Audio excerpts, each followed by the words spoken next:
So I just want to start this one. I am going to be updating on a book that I have already previously started because I started it before I told you guys about the challenge. By the time you see this, the challenge announcement should be up, or series announcement. I'm not sure what I would call this because it is kind of a challenge, but it's also going to be a series at least for this year. Hopefully I will be able to get all caught up and complete everything by December like I had originally planned, but you know how that goes. So I just wanted to start off by saying welcome to the 50 States in 50 Weeks challenge.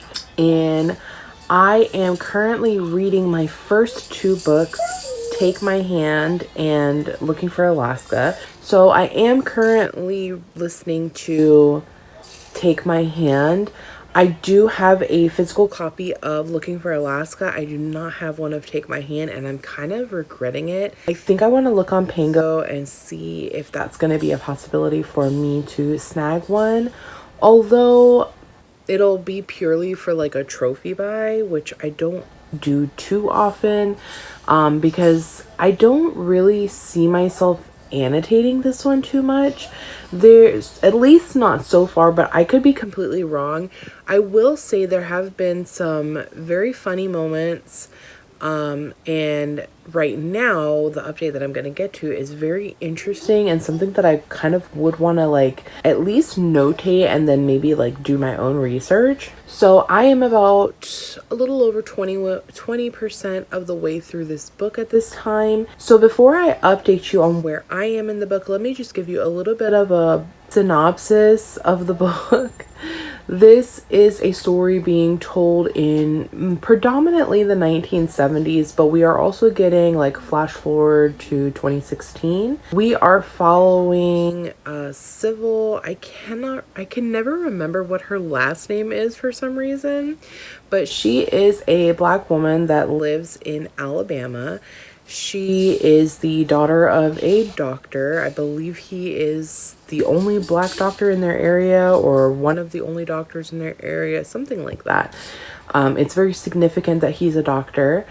And she is currently working as a nurse in the Planned Parenthood clinic in, I believe it's Montgomery. So at this particular clinic, everyone has, they do their rotation at the clinic, and each nurse gets a field case where they have to go out into the field and deliver services. Up until this point, we're really just kind of getting a little bit of history with Civil, her home life, a little bit, we've touched a little bit on her parents, a little bit on her upbringing, what the dynamics of her being a Black woman in Alabama are, and even within her family, because her father doesn't really let her mingle with the other Black folks in the area.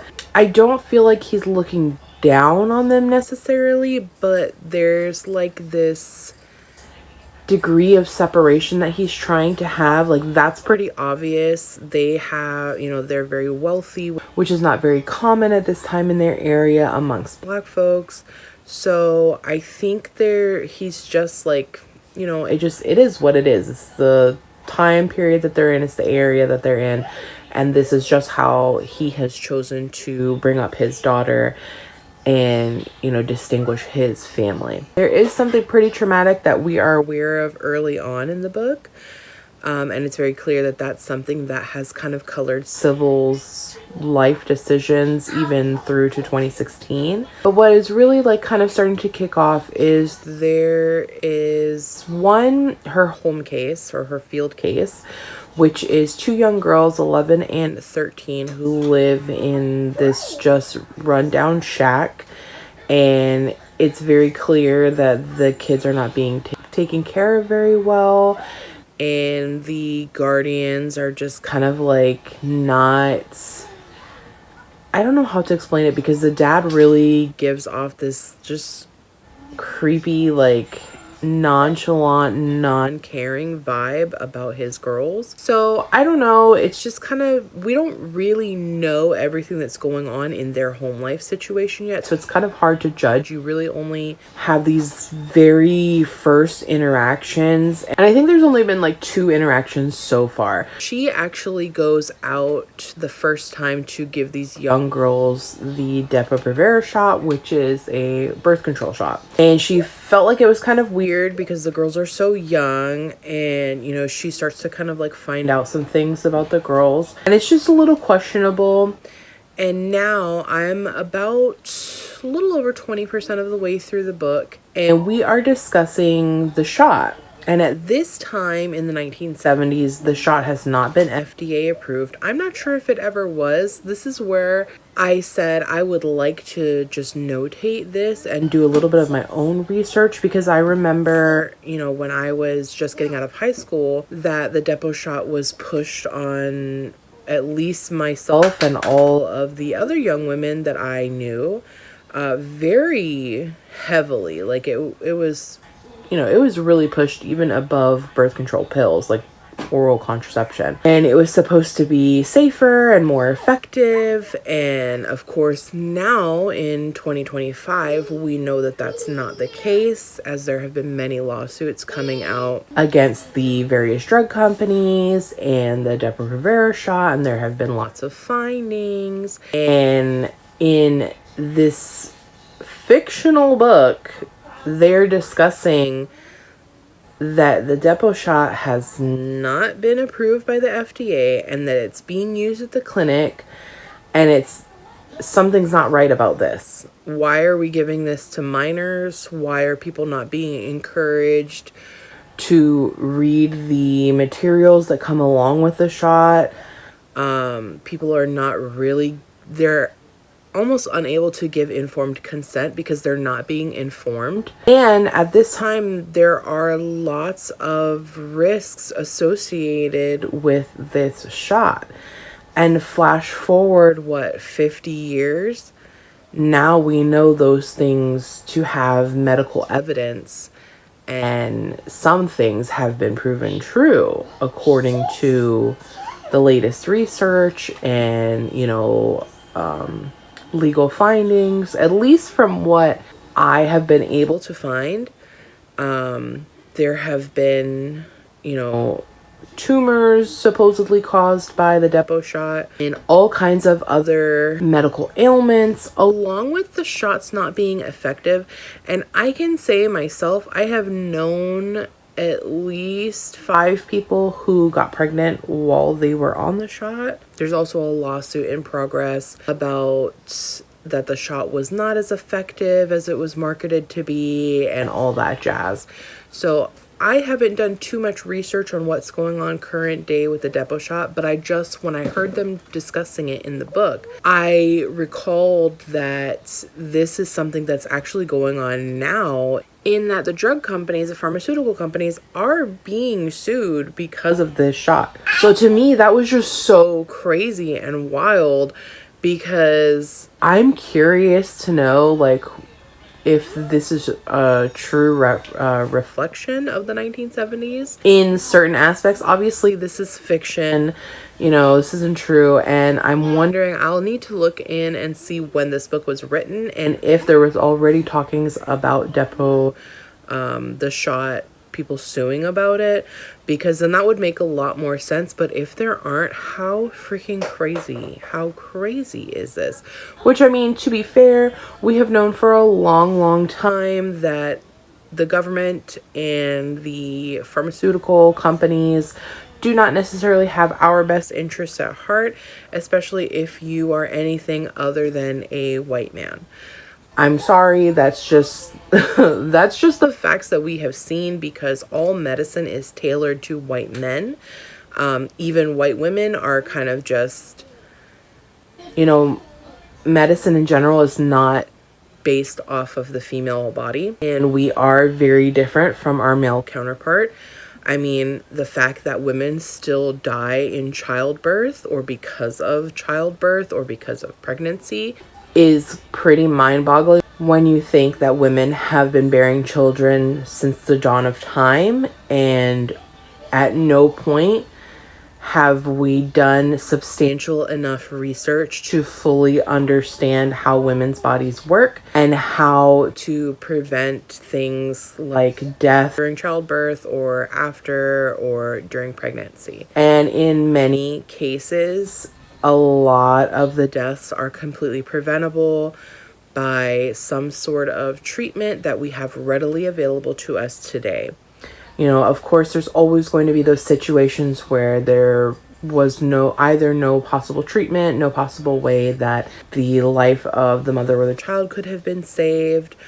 You know, there's always going to be extenuating circumstances, but the majority of the time, it is revealed later that it could have completely been avoided. So it's really not a secret that the amount of knowledge about medication is so limited, and thinking back 50 years, it was even less. You know, they were still allowing women to smoke and drink during pregnancy. So, but to me, it was just so wild seeing this just isolated little event and being able to apply that to what is going on in current day. And I just thought that was really crazy. So right now they are actually just getting into looking into the shot and like actually finding out if it really isn't approved by the FDA, why it's being used. And I am excited for like this little mystery, I don't even know what I would call this, but like I said, the writing is just so good in this book. I absolutely love the audiobook. I am loving the audiobook. The voice of Civil is just, I don't know, it really is doing something for me. And like I said, the writing, the humor, just the style of the book, it's so good. This is such a well-written book, and I am excited to continue reading it.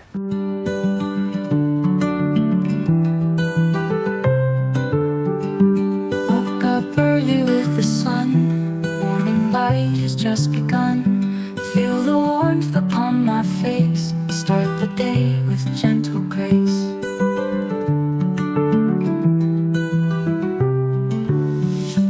Birds are singing by my side. Nature's song, a perfect guide. Sip my coffee, feel the breeze. Moments like these put me at ease. So I'm just gonna pop up for a really quick update on Take My Hand. I got to a point last night where I actually had to stop listening because something so, like, I mean, it's, in the grand scheme of things, this is the most horrific thing that could ever happen to a person or a woman, no. But this was so, I don't know, to me, it's so horrific to be done to just the littlest of girls. Like, they're literally 11 and 13. I'm going to talk about it a little bit. I'm going to put up a little, spoiler here. So if you haven't read this book and you don't want to hear this, you can go ahead and skip until this isn't here anymore. And also, I will say this has to do with medical stuff. So if medical stuff or, procedures and trauma is a trigger for you, please skip over this part. Civil has been helping this family of the young girls. So the part that I read last night, Civil is coming over to their apartment after work to let them know that the youngest girl has been accepted into this special school. And she gets to the apartment and only the grandmother is there, and she tells Civil that the girls have been taken to the hospital by a nurse. And she's like, what do you mean taken to the hospital? Like, for what? Are they sick? Whatever. And she's like, no, they got taken for shots. And she's like, shots? What are you talking to the hospital? And so, like, after kind of going back and forth with the grandma, she hightails it out of there and goes to the hospital. And once she gets to the hospital, she signs in whatever, and finds out, where these girls are. She goes in there. And I had to almost immediately stop because, like, I pretty much knew where this was going because of something that had happened earlier. She goes in and the girls are all bandaged up around their abdomen and stuff, and they're, crying and whatnot. And The one girl, Erica, I think her name is Erica. The younger girl doesn't speak. I think her name is India. She tells Sybil that they told them that they can't have babies now. Mind you, these young girls were already on birth control, and now you have just sterilized them. This is horrific, in my opinion. And I know this was a widely done thing, not just to Black women, but Mexican women as well. And of course, we are right on the heels in this book of the whole Tuskegee incident. And that's kind of where they're going with the depot. So this happening, just not only does it hurt my heart, but it makes my blood boil. Like, I could not believe it. And now I have to continue reading this book. I have to finish this and see what happens. Welcome back. So I will say what I've read so far is that Sybil has really helped this family. She's helped them get out of the shack and get into a nice apartment.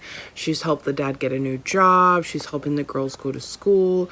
And at her latest appointment with the girls for them to have the birth control shot, she doesn't actually give it to them because she kind of talks to them and inquires and finds out that they're not even interested in boys, and so it just seems like a needless risk. And I did go and look up, this book was actually published in 2022, so it's very possible that this was on the heels of when we're finding out that the depot shot is actually not good. Like I said, I'm not going into researching everything about this shot. I don't think it's necessary to understand what's happening in the book, and just my brief knowledge of, knowing that obviously now we know it is a serious health risk for women. And it's just interesting that, they also talk about the Tuskegee experiment in this book as well, because when this is taking place in the 70s, it's right after we find that out. Like right after we as a country have found out that this has been going on. I mean, obviously, some of us knew already because the medical community already knew. But it's been, it's public knowledge now. So, and I just find it interesting because this happened decades ago, and we are still trusting the government when it comes to medical stuff. And she makes a point in this book to say you really trusted the government to have your best interests for medical anything. Like, really? Why are you trusting the government to make your medical decisions, to inform you about anything medical, when we have seen time and time again that the government does not give two fucks about what happens to people, especially women and especially people of color? They do not fucking care. So please do not put your trust in the government for medical decisions, for medical advice, or, I mean, honestly, anything, but especially that, because they do not care. This is all about making money, and it's all about experimentation and just seeing what happens and then issuing an apology later if they need to. So it just boggles my mind that people still trust the government about anything, really, but especially about medical issues. So I am going to take some time because what I just read really hurt my heart. And I might not even pick this book back up today. I'm not sure. But I'm going to watch some BookTube and have some lunch. I'll update you when I have something else to talk about. Morning light so soft and bright. Okay, I know this isn't the greatest angle, but we're doing what we can do. So I think I've got like an hour left in Take My Hand. Since the last time I talked to you, I've read quite a bit of this book. It's been a while. I don't think there was even a case yet in the, like a trial, the last time I talked to you. So we've gone through that, and that was interesting. I think I like books that have some sort of court or case element to them. Like, not that the whole book focuses on that, but that it's part of the story to an extent. Because I did like the court scenes, that part of the book. That was really interesting to me. I feel like even though there were scenes where they were in the court, like obviously that wasn't the only thing that even in that part of the book that was happening, and we didn't get quite as much I guess focus on what was going on, like the arguments being presented and stuff. We got to hear some of them, and that was great. I found it very interesting, the things that they brought up. I won't tell you what the verdict was. You need to go read the book yourself. I don't want to ruin that for anyone who hasn't read this book yet. But now the verdict has just been handed out, and one of the girls has gone missing. It's like this case is over now, and now one of, like, literally the same day, hours before this happens, the girl has gone missing. So that's pretty heartbreaking, and they are searching for her now. I think at this point she's been gone for 3 days, and they have no idea because she went missing. She went to school. She showed up at the school, and then she went missing sometime after that.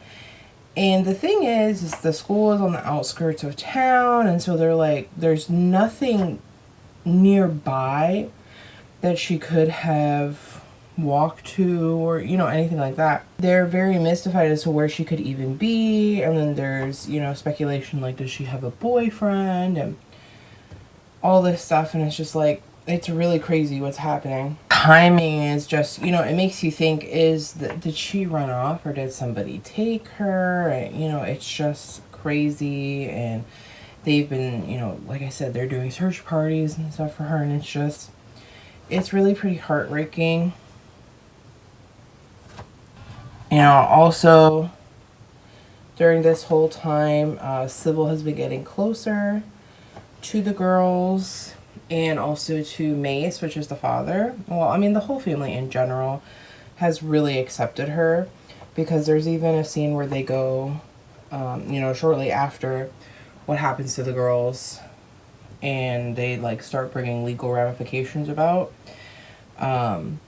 Once the case is announced, like, that they're going to be suing, I think they're suing the Planned Parenthood clinic, or the city, or the department, I forget exactly who's named in the original suit. They go to their extended family, and, like, there's a bunch of the family comes and stuff, and obviously the case is brought up and is a topic for a time. It's interesting to see how Sybil navigates that dynamic, but also how they bring her into the family. And then, of course, Sybil has her own things that she's dealing with in her own family.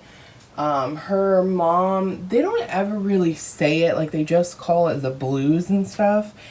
But it's no secret that her mom is going through some kind of mental distress, and she has, like, they've kind of just never really talked about it. Sybil and her dad, and obviously the mom, they just kind of let her be and do what she's gonna do. She's not, like, violent or anything crazy like that. She's just eccentric, I would describe her.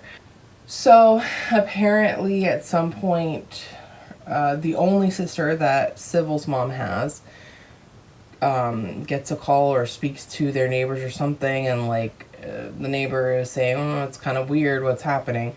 So the sister comes down and ends up taking Sybil's mom back with her to, I think, Memphis, and she's gone for a little while. She does come back when the girl goes missing, but yeah, so there's just a lot going on. And then obviously she doesn't work at the Planned Parenthood clinic anymore, so she's trying to find a new job, and with the case going on, and then one of the girls going missing, it's just, you know, so crazy. Like, there's all of these things happening, and yet the entire time, like, the writing is just so, it's compelling, but it's heartbreaking. Like, this whole story is really heartbreaking, and you get these just moments of not even necessarily reprieve or relief, but you do get like a glimmer of hope and a little bit of joy. And she says something, after the case is finished, after the verdict is handed out. And she says, my country, she says something along the lines of, I didn't understand how hate and kindness could exist in the same place. My country is an enigma, but she's mine, and I love every square inch of her.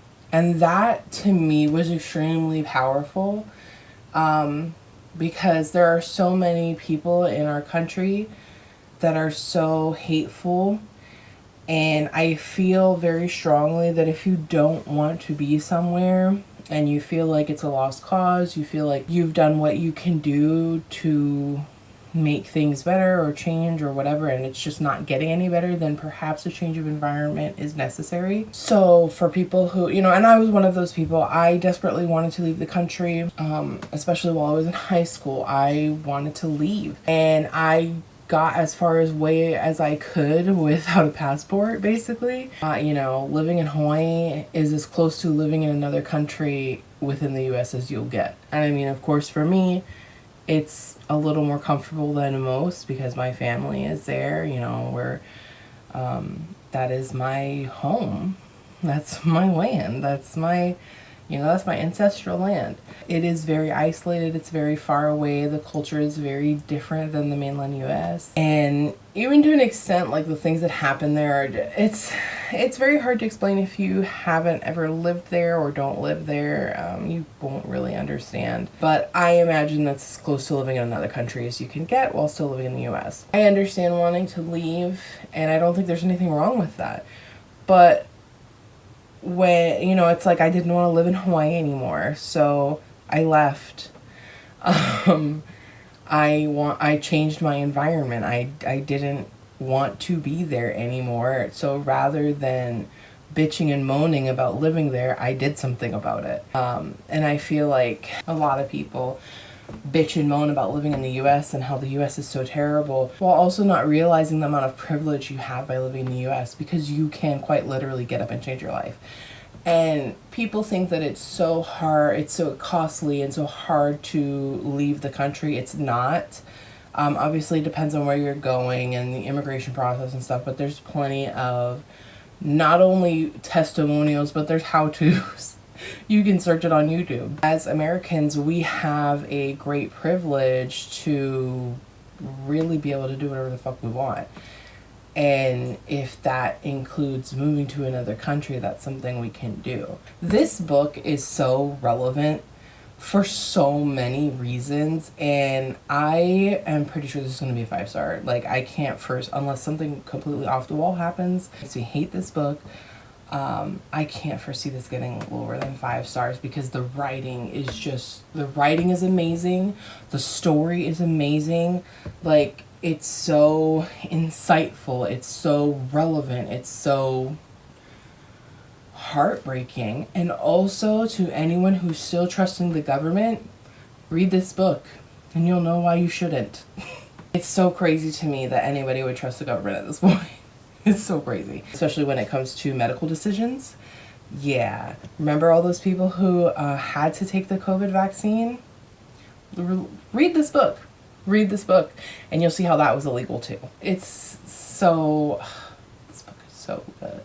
So I probably won't update you guys again until I finish, which hopefully will be today, but who knows. Okay, so I have just finished Take My Hand. This book, first of all, I would say it's a 4.75, but I'm gonna give it 5 stars. This is, like, in multiple ways, this is such a heartbreaking book, and there is so many powerful emotions and messages in this book. And I listened to the author's note at the end, and as I had suspected, this is based on a real situation that happened to an extent. Like, the event that happens to the girls is real, like, that really did happen, and there was a whole court case and everything that happens. So of course it is fiction, but there are some real life elements that happened. It was good. The ending, I wish it had been a little bit more complete. I wish we would have gotten a little bit more closure with some things, and that's why it's really a 4.75. But the writing, I cannot praise this book enough for the writing. It really was beautiful. She did a great job painting a picture with her words, and to me, I love that when an author can really bring me in. I'm really there in whatever the situation is with them. So, I found this book very compelling. It was very emotional. There was so much to it. Like, it just, if you haven't read this book yet, this is a wonderful book. It does deal with some very heavy topics. This is a really great book, I would say, for anyone to read, honestly. It deals with some really insightful events, and honestly, I don't have much more to say about it because there's really nothing aside from not getting some closure, on certain things. I have nothing bad to say about this book. It was great. It was well done. Everything about it was well done. I really, really enjoyed this book. Now, hopefully, I am going to be getting to looking for Alaska. I did end up ordering from Pango a copy of Take My Hand because there are some I would like to go back and highlight some things. And this is, it's very rare that I find a book that moves me like this and just is so good. Like, I want to have this book on my shelves. I want to be able to recommend this to people. And there are also, like I said, there are things I'd like to go back and annotate in this book because there were so many good quotes, so many interesting things, like, to just, like, I don't even know how to articulate it, but there's a lot I would like to annotate in this book.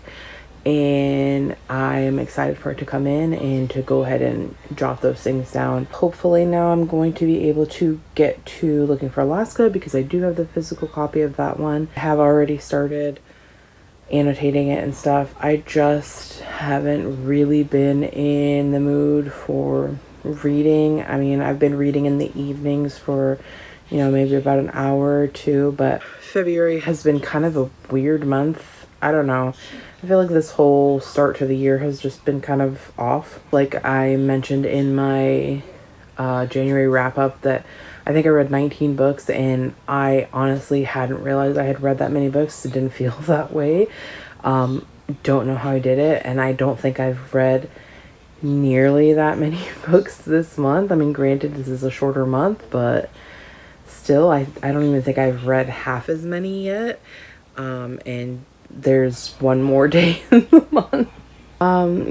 This has been a super slow month for me, and I don't know. So, I am pretty behind on these Reading Across America vlogs now because I've literally only just finished the first book. So I love past me setting up me now. I'm gonna have to work super hard, but we'll get through it, and hopefully it'll be great. It'll be a fun series because so far, starting off this series with that book, that has really set the tone, and it's like it has really made me want to continue reading. So I'm very happy with that. So my next update is going to be Looking for Alaska. Fills my heart with such delight. Every day a brand new start. Morning light heals my heart.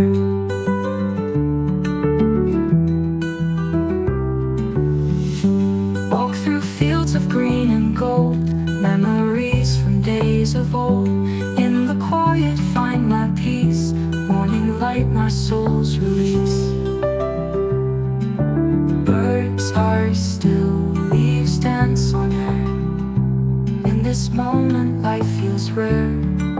Gentle whispers in the tree. Okay, so I am about 20% of the way through Looking for Alaska, and a couple things. One, I forgot that this book doesn't have chapter breaks. It just has like XYZ amount of days before, and if you haven't read this book, lucky you don't know what's coming. Maybe unlucky you, I don't know. But I have read this book once before. I have also watched the adaptation. So I think what I want to do is I want to read this one and then rewatch the adaptation. Because I remember liking it a lot. But yeah, so right now we're just setting the scene. Miles has moved to Alabama, to the boarding school. His life in Florida is just not he's just kind of over it. He doesn't feel like he fits in. He has like 2 friends, I think, or something like that. So he's just ready for a change. So he goes to this boarding school in Alabama, which in my humble opinion is off the fucking rails.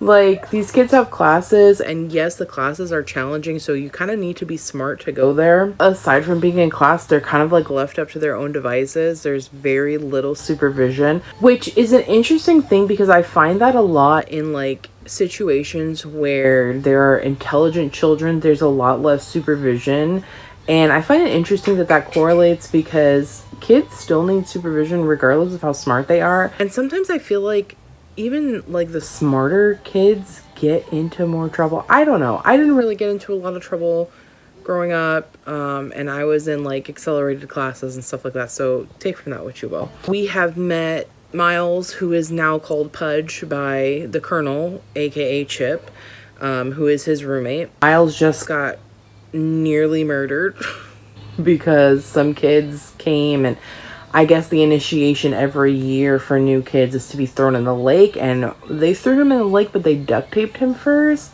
And I didn't realize how much I have forgot about this book because I completely forgot about that, and I'm like, oh no. Oh no. And then totally forgot about that damn swan. Oh my gosh, I can't wait.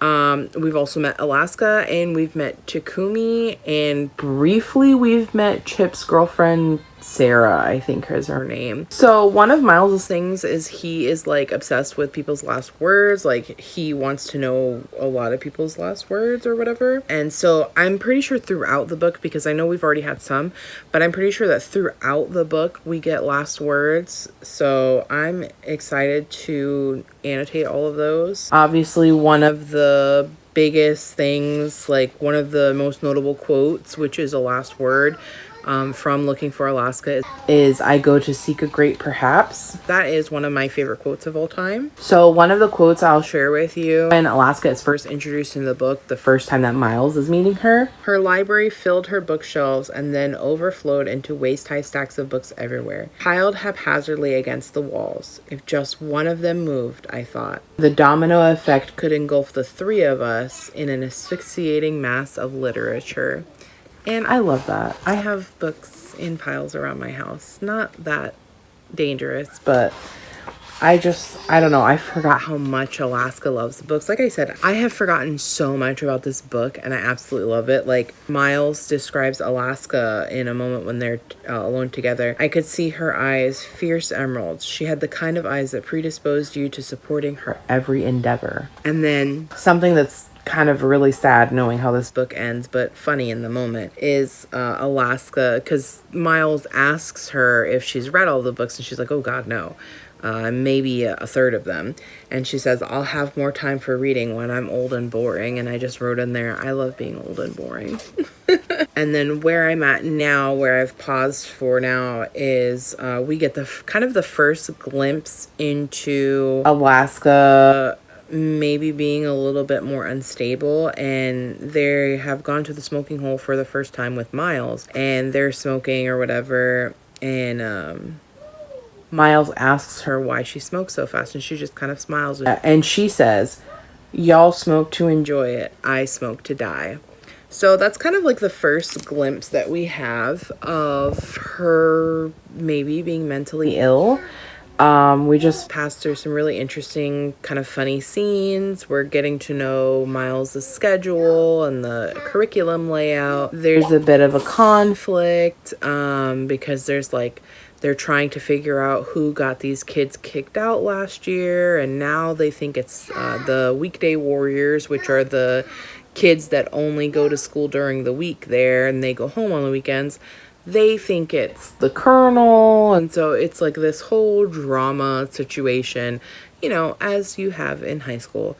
But so far we're really just getting the ball started, and it's very clear that, you know, Miles is in lust with Alaska, but she has a boyfriend, so, and she doesn't hesitate to remind him. So I am enjoying this reread so far. I can't imagine that I won't. I'm probably gonna bawl my eyes out, and I'm okay with that. I am really enjoying this reread, especially being able to annotate it, and I'm just having a good time with it. So I will update you guys when I've made it a little bit further through the book. Morning light on a breeze.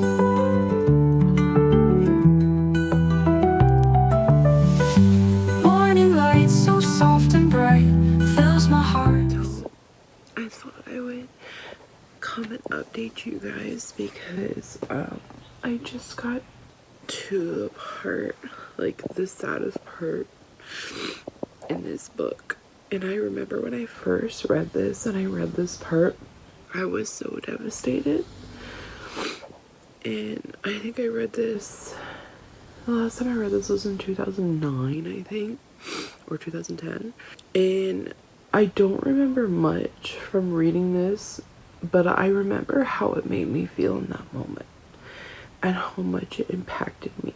I was so saddened by this book and so impacted that I actually had to put the book down and just leave it for a little while because it was so sad. Like, as much as I wanted to know how it ended and wrapped up, because this is like, I think like 60 or 70% of the way through the book already, I just couldn't. I needed a break in that moment, and I honestly didn't remember. I remembered what happened, but I didn't really remember like those moments before. And I think that's what really made it sad. Oh my gosh, I know, it's a freaking book, okay, but if you've never read this book or watched the adaptation and you have no idea what I'm talking about and you don't want this to be ruined, I'll put a little thing at the bottom and I'll take it away when I'm done talking about this, so you can just skip ahead. Okay, if you're still here, there is going to be a massive spoiler if you have never read this book before. So Alaska dies. It's so sad too. Like, this book is so nostalgic. Like, it takes me back to high school. And something that I completely forgot about. So in the last pages in the before section, Alaska is like, I have to get out of here. I have to get out of here. And it says, we left. We did not say, don't drive, you're drunk. We did not say, we aren't letting you go in that car when you're upset. We did not say, we insist on going with you. We did not say, this can wait until tomorrow. Anything, everything can wait. And like, obviously I already knew what was coming, so it's even more heartbreaking. And then after, the Eagle, who's like the principal or the director of the school, he comes and he's like waking up Pudge and the colonel, and he's like, some things happen, everybody needs to go to the gym, you're not in trouble, but you need to go to the gym now. And so the teachers are gathering everybody, and since the Eagle walked up to the podium and said, is everyone here? And Pudge says, no. I said to him, Alaska isn't here. The Eagle looked down. Is everyone else here? Alaska isn't here. Okay, Miles, thank you. We can't start without Alaska. Eagle looked at me. He was crying noiselessly. Tears just rolled from his eyes to his chin and then fell onto his corduroy pants. He stared at me, but it was not the look of doom. His eyes blinking, the tears down his face. The Eagle looked for all the world sorry. Please, sir, I said. Can We just wait for Alaska. And it's like so heartbreaking because I can imagine falling in love with someone and like regardless of how wishy-washy they are, you still love that person. And like I feel like when you're a kid you love so hard and so completely without any disregard of being hurt and like without being jaded and just, you know, you don't really have anything to go based off of when it comes to like a romantic relationship. And I could just imagine like you're so head over heels in love with somebody and you're just like you know in your heart what's happened, but it's almost like if you don't say it out loud then it's not real. On one hand, it's like I'm happy to report that this book is still all of the things that I thought it was, that I loved about it the first time I read it. And on another hand, it's just like I'm freaking crying over a young adult book.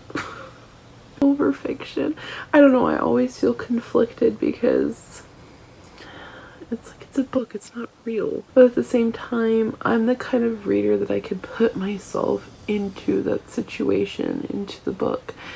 And I feel what the characters are feeling. Like when I'm not being told how to feel in a book and I'm just going with it, I feel it. Like, I think that's what makes a book so great, is like you just are there. I'm sorry, I'm sure this doesn't make any sense and I'm gonna hate editing this later. It's like midnight, but I think I'm going to stop there for now for the evening. I'll probably finish this tomorrow or Tuesday. Like I just want to keep reading it because I want to get past this part. I want to get past this heartbreak, but there is no getting past it because it's not like it's fake or it's not real, you know, so I don't know, but I'll see you guys when I have another update. Alright, I'm coming on here to wrap up this vlog because I have just finished my reread of Looking for Alaska by John Green,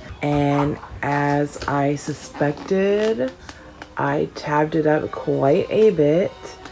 I really enjoyed my time with this yet again. There's so much about this, especially in the topics of grief and growing and hope and life, and just there's so much that still is worth reading even today as an adult. I'm pretty sure the last time I read this was in the late 2000s, sometime before 2010. I'm pretty sure I read it in either 2008 or 2009. So it's been almost 20 years. This year is actually the 20th anniversary of this book, I think, because I'm pretty sure it was published in 2005. But yeah, it was as heartbreaking as I remember it. There was so much that I had forgotten that I just really loved rereading. It was devastating and it was beautiful, and the quotes in here are just something else. I really do love John Green's writing. I always have. There's something about it that is it's so relatable, like the characters of his stories, regardless of what they're going through, if you've experienced something similar or not, they're still so human and so real that it's relatable in some aspect or another. And in this one, you know, there is a lot of discussion in the latter half of the book about grief for reasons that you can find in my spoiler. If you haven't, for some reason, if you have not read this book yet, I won't spoil it here. I did talk a little bit about it in the last clip. You may or may not have seen that, and that's really the only spoilers I'm gonna have. I am giving it 5 stars. I'm not really shocked about that. It was 5 stars the first time I read it, and I have just fallen in love with it all over again, and I have a new appreciation for it as well. And I do want to read a few of my favorite quotes to you, just some things that I just really loved about this book, and that really, not necessarily that they shift the tone of the book, but I don't know, it just makes the book seem more complete. I'm not sure if that really makes sense. Some of my favorite quotes in here are, "We need never," and this is Miles writing his paper, and this is what he says in his paper: "We need never be hopeless, because we can never be irreparably broken. We think that we are invincible because we are." That is one of my all-time favorite quotes. We think we are invincible because we are. He also says that part of us greater than the sum of our parts cannot begin and cannot end, and so it cannot fail. And then he also quotes Thomas Edison's last words, and his last words were, "It's very beautiful over there." And Miles says, "I don't know where there is, but I believe it's somewhere, and I hope it's beautiful." And that's also another, like, just, I don't know, it's just so, it's nostalgic at this point, but it's such a beautiful quote. So I won't bore you with any more quotes, with too much more rambling. I don't have much more to say about this book. Just, it's everything that I remembered it to be, and even more, because I had forgotten so much about this book. Pretty much everything aside from, like, the most pivotal thing that happens in this book. If you haven't read this, I would highly recommend it, but I would say just look after yourself, because there are heavy things and tragic things that go on in this book, and it can be pretty triggering. It can be pretty upsetting. I know my initial reaction when I read it for the first time was to put it down, and I think I took several months before I came back to finish the book. And obviously, you know, I knew that was coming, so to an extent I could somewhat prepare myself for that, but I wasn't prepared to have such a strong reaction to what happens. So that was, I was a little bit taken back by how strong I reacted to something that I already knew was going to happen, but there were some things that I had forgotten that kind of impacted me more. I really enjoyed this book, and I can't believe I have finally finished one state. I need to get on the ball and get the rest of these states, because we are now in March and I am so behind.